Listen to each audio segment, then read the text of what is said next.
بسم الله الرحمن الرحيم. بها نبدأ. سنتحدث اليوم عن الجهة الشمالية من المسجد النبوي، أو ما تعرف بجهة باب المجيدي.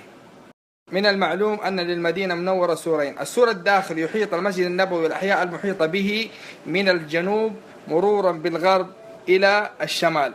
باب المجيدي الذي أنشئ في السور الشمالي نسبة إلى السلطان عبد المجيد الذي تولى عام 1255 هجري إلى 1277. ولاستحداث الباب المجيدي في السور الشمالي قصة مرتبطة بالعمارة المجيدية، وهي عندما قرر السلطان عبد المجيد عمل توسعة للمسجد النبوي، قام المهندسون ببحث عن جبل أو محجر للحجارة التي سيبنون منها المسجد النبوي. قام إبراهيم أغا بالبحث واتجهوا إلى الجهة الجنوبية الغربية مقابل مستشفى السعودي الألماني الآن، ووجدوا جبل الأحمر وسمي جبل الحرم. قام المهندسون المعماريون بعمل محجر في هذه المنطقة، أي منطقة الجبل الأحمر أو ما سمي بجبل الحرم، وتم إنشاء طريق من جهة المحجر من الجهة الجنوبية الغربية إلى جهة باب الشام لنقل الحجارة والأساطين وصخور البناء. كانت العربات تمر من شارع الساحة مرورا ما بين البيوت والمنازل محملة بالصخور والأساطين والحجار متجهة إلى المسجد النبوي. ومن المعلوم أن أغلب بيوت المدينة مبنية من اللبن والطين وبعض الصخور، وهي بسيطة البناء، فكانت العربات تزلزل الطريق.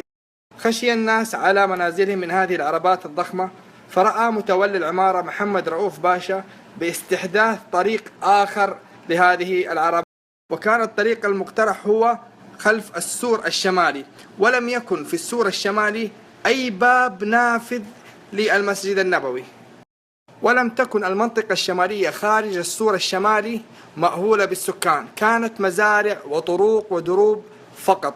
عند ذلك أمر متولي العمارة باستحداث فتحة في السور الشمالي مقابل المسجد النبوي من الجهة الشمالية، تحديدا أمام المنارة السليمانية. تم الرفع إلى الباب العالي في الأستانة في إسطنبول للسلطان عبد المجيد لاستصدار فرمان سلطاني بتسمية هذا الباب باسمه.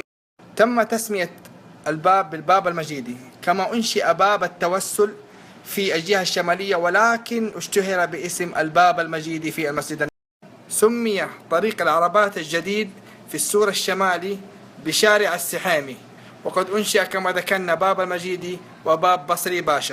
وبعد استحداث الباب المجيدي في السور الشمالي اكتظت المنطقة بالسكان، وكان أكثرهم من البخارية والتكارنة.